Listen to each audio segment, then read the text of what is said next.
Welcome to the Banking with Life podcast. I'm your host, James Neathery, and I'm excited to share with you that we've created a new series. This is a topical series where we've taken previously recorded clips, compiled them by topic, idea, and particular concepts within the infinite banking footprint and the financial world broadly.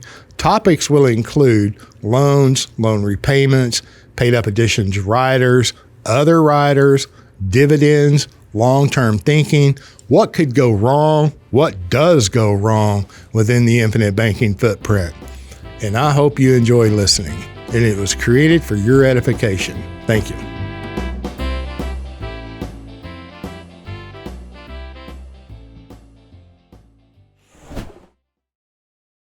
I'm on a business trip, vacation trip, both, and we're out of the country and we're driving around in this car and my kids are listening to me talk about what I've learned about centralized banking and centralized banks and fiat currencies and all these things. Driving around in the car so you have a captive audience. And I'm way across the world. I'll just put it that way. And, you know, I'm a good business guy and I'm stewarding money and checking it all the time and making sure there's no fraud and all these things. And that was a year in 2019 where the interest rates on money markets were doing pretty well. I don't remember what it was. Let's say it's 2 or 3% or whatever, right? And running businesses and having payroll, you've got to keep capital on hand. And if you sign on to the concept of being solvent and not leveraged, you know, especially after my excavating stint, I really was anti-debt. And so we would keep a lot of cash on hand to carry us, you know, and make payroll and do those things. So at various times through the year, we would have a decent amount of cash. It's all relative, but sitting in the bank. And that year, the money market was paying pretty good money. And so we were out of the country and I checked the bank and they had made a deposit on interest payment. And I thought, hey, that's a pretty decent amount of money. And not that I had never paid attention to interest, but I thought, that's pretty crazy. Now, when I was 18 years old, one of my clients, who still plays a major role in my life now, they let me do the landscaping at their house, their new house, big house at the time. Should have never let a kid do it. We did it right, but I mean, there's no way I should have had that job. He encouraged me to start an IRA. His dad was in the business. They were in the insurance business and investment business there in Indianapolis. Great people. And I'm so thankful he helped me develop the habit of saving. Okay. Now, if I had it to do all over again, and he would have agreed with me, ironically, I would have started an insurance policy, right? A properly structured, dividend paying, whole life cash value policy with a mutually owned company. All right. I've got that ingrained in my head. I would have done that. And I would encourage anyone, regardless of your age, but especially the younger you are, go seek that out. That is not common knowledge, but it is very normal to do. And if you go back a few generations, our grandparents and great-grandparents used those vehicles to store their assets. Well, he got me started on that. And I was so thankful, you know, but I was really anti-stock market. And what I have found out since then is a lot of business owners are, because it's not tangible. And we know that typically we can do better returns than what the stock market's doing, and we've got control over it, right? So you hear some of these things that fit right into the infinite banking concept. So there I was learning about fiat currencies, centralized banking, and then seeing the fact that, man, I mean, enough money in an account when the money market's actually paying a real, well, not a real, but decent percentage, depends on how much you have in there, that's numbers that start to matter. And then I thought to myself, man, this is not going to be good because I've got to basically drain that account at different times of the year. And now I got to wait till I fill that back up to start getting that interest again, right? Here it comes. So I'm mowing one day on the farm and listening to I don't know what I was listening to be honest with you, but I was seeking out where's the best place to put that capital. And I come across whole life insurance. And then, just like everybody, I was drinking the Kool-Aid. I got caught up in who's paying the highest dividends, right? So I went that route and sought that out. And lo and behold, my very first client who had told me to get into the IRA also was a major agent for a well-known company that sells life insurance and the type that I wanted to buy. Now, their agency's not active in IBC, but I didn't really know IBC yet. Okay. I just knew about these policies and uninterrupted compound interest. And so it hit me where this really resonated with me was line of credit. That's the first thing that resonated with me. It wasn't death benefit. It wasn't some of these other awesome aspects. It was line of credit. How do I get this interest to be uninterrupted? I'm doing all the talking. I need to let you ask a question. It's like I learned a long time ago that when people know what they're talking about, just let them talk. So please continue, because I'm enthralled. I mean, I know a lot of this. We speak and have spoken regularly over the last few years, but I don't know all the details and all the nuances. So I'm like, it's riveting to me. To me, James, IBC requires education, discipline, and implementation, and it allows you to escape the contingencies associated with traditional ways of handling money. But you've got to take that step, and you've got to have that fortitude to understand how it works and implement the things that it takes to make it work. You like we all know now, don't be afraid to pay a premium, don't steal the peas, on and on, the tenets. But when you understand how it works and how you recycle your money, it's one big circle, it becomes very apparent that there is no product out there like it, and it enables you to do things you heretofore weren't thinking about. For instance, for us, all of our expenses for the watch business gradually being paid for with IBC. Properties, the costs of them, the repairs, refurbishment, taxes, mortgage pay downs, with the velocity method using IBC. We have uncovered medical expenses, not a problem now. And here's one that you'll love eventually, probably an RV, and go wear it out on the highways. Perfect. And I know your sentiment on the RV thing, but trust me, it will not be a brand new situation. It's something affordable. But the list is innumerable, and that's why it's called the infinite banking concept. And it is true that the ultimate goal, as Mr. Nelson said many times, is to funnel your pay right through totally, eventually. Yeah, that's a hard concept to make sense, and it's a worthy goal, and it's hard to get there. It can be a challenge getting there, and especially if you try to take shortcuts. Try to get it all in there the first year, and combining the loan repayments, cash flows of that, and the capitalization, the premium. It's a challenge, or can be a challenge, but it can be done. Nelson said it took him 14 years to get rid of the snakes and dragons. 14 years, and I don't know that. Of course, I don't know what his ultimate income was, or nor do I know his ultimate premium. I don't know how close he got to that, but if he didn't achieve it, he never got off the path of that direction. Yeah. We go in there and look at the property, and I start throwing some numbers together. And I think I landed on what I thought the property was worth. Okay. It's worth what you're willing to pay for it, and I know a little bit about, what ground is going for, out there, and it's 70 acres. It's a big piece of ground, it's only about a quarter of it, not even that much.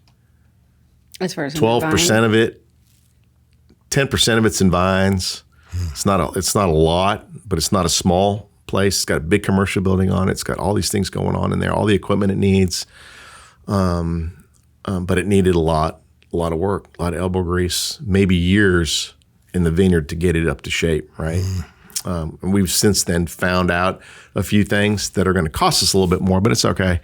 So I kind of sort of thought about the deal, and I thought, how are we going to make this thing happen? What's going to be good for them and what they can get out of it, and what's going to be good for us where I need to be to make this whole thing like happen. Okay. Because, at the end of the day, I ran the numbers and I showed Lori, I said, listen, if we take the money out of here, if I cash out the 401k, pay the taxes, if we pull all the money out of all our credit cards and all this kind of stuff, I can come up with the money for it, right? Just pay them cash and it's done. But then I wouldn't have money to operate it. Fix it. Nothing. It would be like, I would be just like totally dry, right? Out to hang. So I thought, that's not going to work. So how are we really going to do this thing? I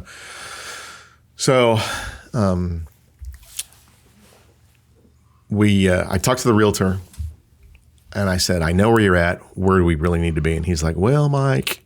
So I threw some numbers out at him. I said, what about this number, right? What about this number? I kind of went high and I kind of went low. And I ended up at a really good number. I'm going to say $1.5 million. Okay. I'm just going to say the numbers because it's going to make sense. Okay. For some folks, that might be a big number. For some folks, it's just small fry, right? Anyways, so that's where we ended up, what I thought the property was really worth, right? So I said, all right, how about this? We're gonna put in $300,000 up front, okay? And then you're gonna finance the rest of it, $1,200,000, right, for 5 years at 4%. All right, and that's kind of what I threw out there. So whatever those numbers kind of turned out to be, and then at year 5, whatever is due at the end, we'll just write you a check for that. Because I think with 4 or 5 years under my belt out there, and with doing weddings and events and things like that, and keeping a lot of my cash available for us to run the business, I'm going to be in a position where I can easily come up with a check for $500,000 or whatever it's going to be, right? So I kind of sort of did that, and it was interesting because the realtor was kind of like, he didn't get it. Well, there's more than that. Look, it was 1.5, 300 down. They're going to finance 1.2 for 4 at 4% for right. So anyways, that was kind of sort of what I threw out there. Oh, okay. That's what I threw out there. Okay. I didn't get too far into the weeds with. I got it. It was a talking point. Okay. And it was on paper, right? So he came back, and I don't know how much money they need right now. I don't know what they're looking at. I don't know what's going to happen with the whole thing.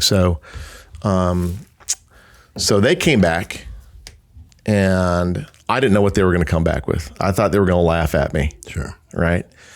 But I thought this is going to solve, because here's what's going to end up happening. They're going to end up selling me for $1.5 million. But when it's all said and done, he's going to wind up, he's got it listed for like $2 million. He's going to wind up with like, $300K over that. Right. It's going to spread it out. It's going to kind of sort of mitigate his tax hit. Right. I don't know what his finances are like, but that's what it is, right? There's probably more than one sibling since the parents. And you and I talked about it. Someone could offer him $1 million cash. Yeah. Right. Well, they got the $1 million. They're going to pay taxes on it. Yeah. And they're going to split that 3 ways. They're going to get a check for $150,000. Yeah. That's bad. That's not good, right? So I'm offering them an opportunity to do much, much better. Right. It's going to provide me an opportunity to do much, much better. All right. The only thing is, we need time. You got time? And the great thing is this thing wasn't making money for him or doing anything anyway, in my opinion. Yeah. Right. So it was just sitting there doing nothing. So how can we make this thing happen? Right. And the risk for them is that they get halfway into it and we don't want to do it. Well, now I've fixed this place up.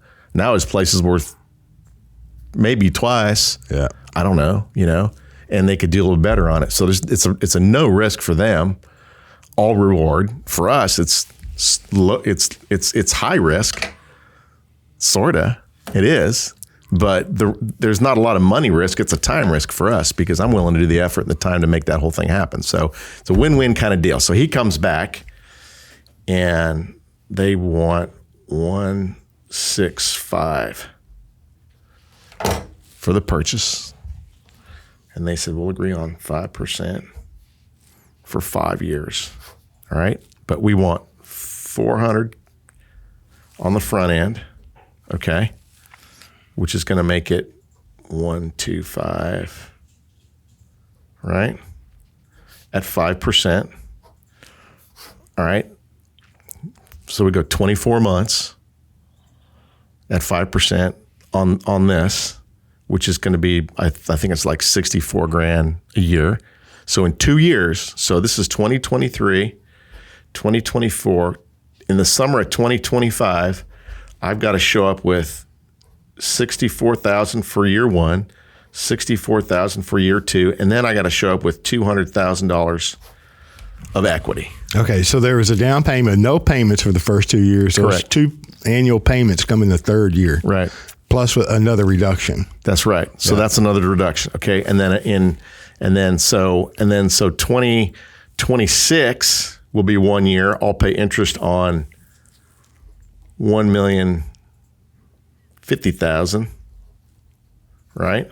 At 5%. Yeah. And we'll owe them another 200 after that year, 2025, the summer of 2020, almost. So then the note will be at, what's that? That's 850, right? Plus 2 more payments, so, right? Yeah, plus another payment of 5% of that. Yeah. Okay. All right. And then in 2026, they want 500,000.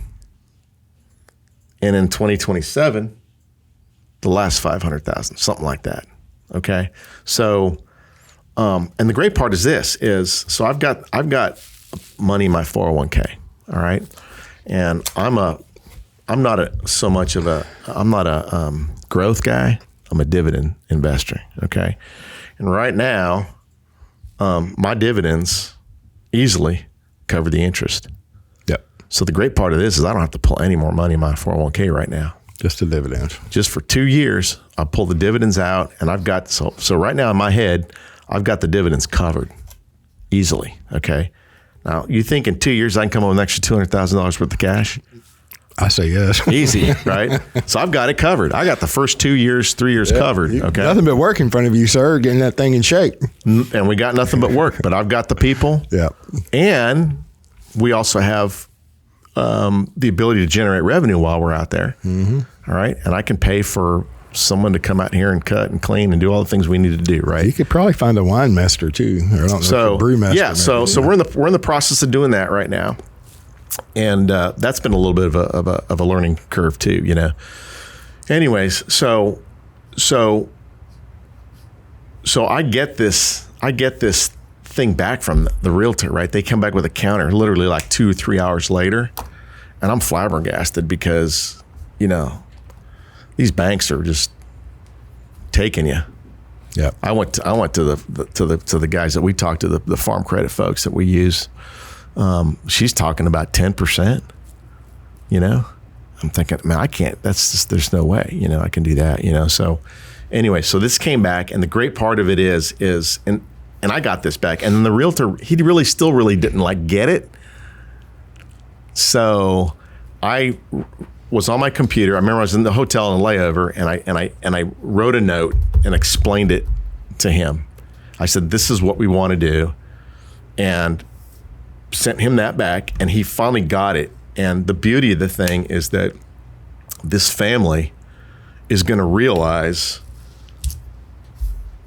they're going to realize right about what their asking price was when it's all said and done. Okay. I'm going to realize the ability to build this business with time without having to kill us financially. Mm-hmm. Okay.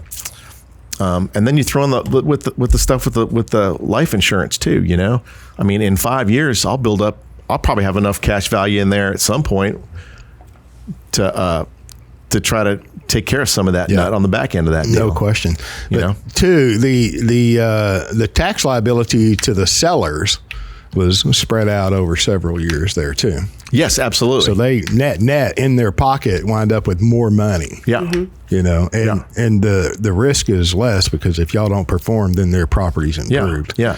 I mean, I remember, I don't know if it was a Saturday. I remember you called, you were excited about this. I'm like, oh my gosh, she explained the deal to me. I'm like, oh my gosh, I even wrote it down. I mean, I didn't look, but I'm telling you, I wrote down the deal that you explained. It was just nirvana. And it was nice. And even some of the things even came in after that I didn't think about, you know? So it's great because good business isn't about ripping anybody off. Nope. There's no winners. Nope. There's no losers. There's no reason why everybody can't win. Right.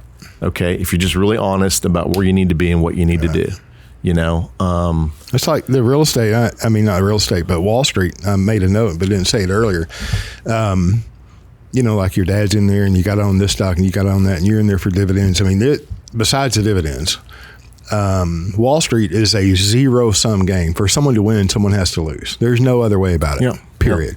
And it's not that way in real life business at the you and me level. It doesn't have to be that way. Right. And you know, I guess, you know, someone could call me up and say, you know, you could have done better doing this and this and this. Nah, Oh, sure. it's not about that. You know what I'm saying? Because there's certain part of it. It's not just a deal for us. It's not just some kind of thing. We're going to be, I mean, I'm investing into the future. My kids, my grandkids are going to be out there working that vineyard. I mean, seriously, you know, I'm really thinking of this as a big thing. I want this to happen. How can I make this to where you guys are going to win, but yet we're going to win? Because here's what I need. I got money. I don't have time. I need time to run this thing. I need time. Yeah. And you don't need the money, and you can give me the time. Yeah. You know, I don't think you needed the money. I don't know. Who knows? Doesn't matter. That's not my part of the thing, right? You know, so. I love that. And that family, and I know nothing other than what you've shared, that family, that it really fulfills a certain amount of their legacy because it was their father's vineyard. Yeah. And it remains a vineyard. Yeah. It's going to improve and go into another generation with another family. Yeah. That's and the area, the county wants to see it happen, you know? Sure. And I think down the road, it's going to be it's already becoming a kind of a big deal down there. We're getting a pretty good following again. So we were starting to make progress with getting some credit started with conventional banking. And then we started the aircraft rental business. It's called Freedom of Flight. And then it started all over again because we can't get credit on the old business, of course. And so I was so frustrated with trying to be responsible and start these businesses with my husband. He's my hero. Great guy. Yes. Aircraft mechanic. How many years that he was? Oh, goodness. 35 years, 40 years. So these relationships with the bankers or the non-relationship with the bankers have been going on for some time? Yes. And so I just started searching the internet and YouTube, searching for a way to just get capital for businesses that were up and running. And then I came across Banking with Life. And I started researching because it started to make sense in so many different ways. I tend to be a person that has to get 5 uses out of something. Just about anything. And I kept going round and round and learning and asking myself questions and researching what made sense. And, family's so important. And to be able to provide that security for my family in the event of my death, that's huge. But to also be able to accumulate cash value at the same time as a part of the same life insurance policy, amazing. And earned interest or a dividend is my understanding. I've only been doing this for, as we mentioned, a year in August. So I'm not claiming to understand all about how it works, but I understand that there's a dividend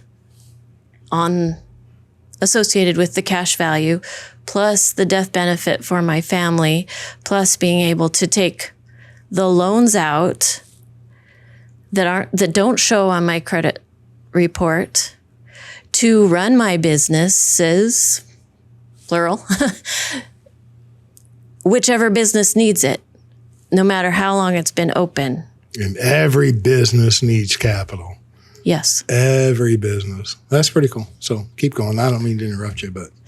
And I'm beginning to understand, in my mind, conceptually, how cheap money is as a word. It's capital and controlling the capital. I love that. And maintaining our vision and moving forward cross-generationally, to have all of that come together in whatever you want to call it, your own bank, life insurance, whole life insurance policy, conceptually, so far, I'm convinced that it's what's right for me and my family. How long, when you were searching for, some type of banking for businesses, how long did when you discovered or stumbled onto the idea of becoming your own banker, banking with life, how long did you listen and kind of research and read about that before you made a decision to, I'm going to put this into action and actually, reach out and say, I want to buy a life insurance policy to become my own banker? An idea? I would think maybe a month of just casually listening to your podcast and others. That's pretty quick. 30 days. I became somewhat obsessed. And 30 long days. So maybe it was 2 to 2.5 months before I gave you a call, I would say. Okay. It's kind of hard. I don't know. I haven't looked back at that time frame. I just remember coming across your podcast and thinking, oh my goodness, this is it. It's not tied to my credit score. It doesn't matter if I've been in business 6 months, 2 years, 70 years. If I have the cash value, I am able to take that as a loan and still use that money in my businesses to produce cash flow, and it's gaining a dividend at the same time. How can, as long as I am responsible and continue doing what I'm supposed to do with policies and loan repayments, the guarantees are there. How can that even be possible in today's world? And so I don't understand how so many people can be bad-mouthing the system, and I don't claim to know everything. All I'm saying is, so far, to me, in vetting the process and in being involved in the process, everything has gone better than I thought it would. We had the business, it was going, supporting my wife, and I'm like, let's go. And then COVID happened. I burnt some more cash because I thought the first wave was over. We had an older gentleman that we were releasing the space from. He was like, y'all, I know it's a black swan event. He was like, I'm not holding you to your security deposit. He's like, I can get this place rented out tomorrow. He's like, y'all have been great. So he let us get out of the lease. Mm-hmm. Well, that first wave kind of dips, and I said, we've got to get going before commercial space goes up again. Like, now's the time to get back. And so we opened up our second location, which was our primary location now. So we did not have the other one. That landlord was great, did all the build out. It was a great space, kind of improved on what we were doing. And then we had the second and third wave, and just cash was just flying out of our account. And we were still booking vacations, but it was just the income stream was not there. And so at some point we did finally hold out. There was a Frisco location who was 5 years ahead of us and doing pretty well, had a good book of business. So we just took our team and merged with them. And I was like, had that been an option a year prior, that would have been really financially advantageous. But it's, we're past that point. But so fast forward, I get turned on to your podcast, reach out to your team, and I'm like, I'm all in. Let's go. And I would also say the other resources, I brought the stack of books that I felt like Nelson's book, Becoming Your Own Banker, is number one. And I almost feel like kind of don't want to write a policy without having the person read that. But I would say the other ones are the Warehouse of Wealth, Privatized Banking, How It Works, and The Case for IBC. I think, honestly, if you don't read those 4 books before, you might just be that 23-year-old, 22-year-old Scott that gets a policy 6 months later, freaks out, cancels it, and you're kicking yourself 15 years later that you didn't keep it in force. I agree that, if your agent advisor hasn't read Nelson's book and knows it, in my opinion, rather intimately, I don't really believe that you can even talk about the infinite banking concept or becoming your own banker without having read that with any authority or any knowledge. I mean, so I agree. I mean, and those are really required readings, as far as I'm concerned. Nelson, Becoming Your Own Banker, second book, Building Warehouse of Wealth, How Privatized Banking Really Works. I skipped that other one, and, it's Becoming Your Own Banker,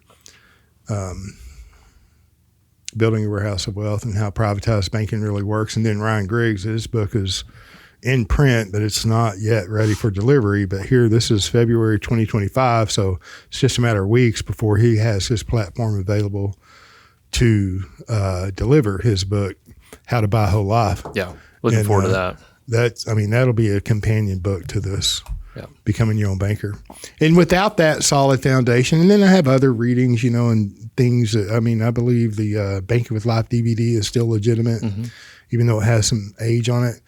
And Nelson's 6.5 hour video himself, walking through the book is exactly what he did.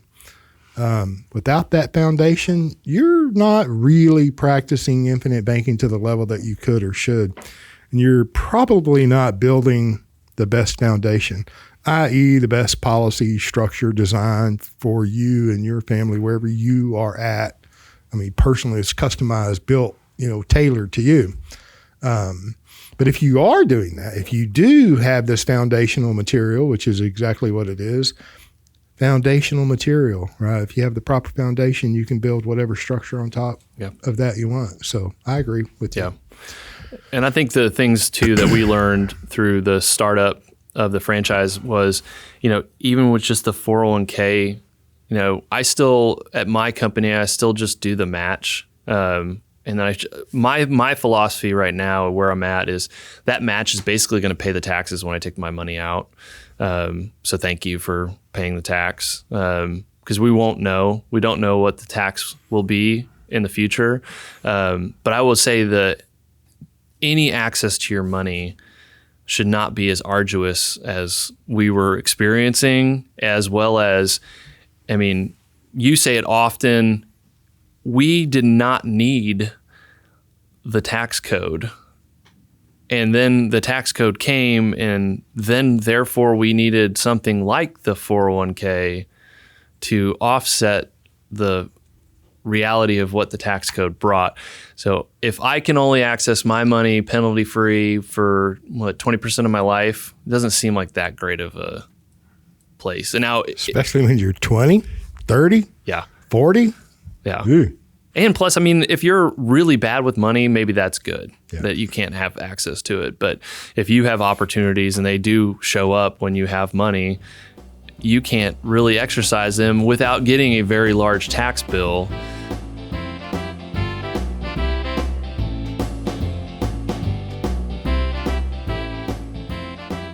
Thank you for joining us on the Banking with Life podcast. If you're watching on YouTube, make sure to like and subscribe and click on that little notification bell. Otherwise, join us on Apple Podcasts and Stitcher for weekly content.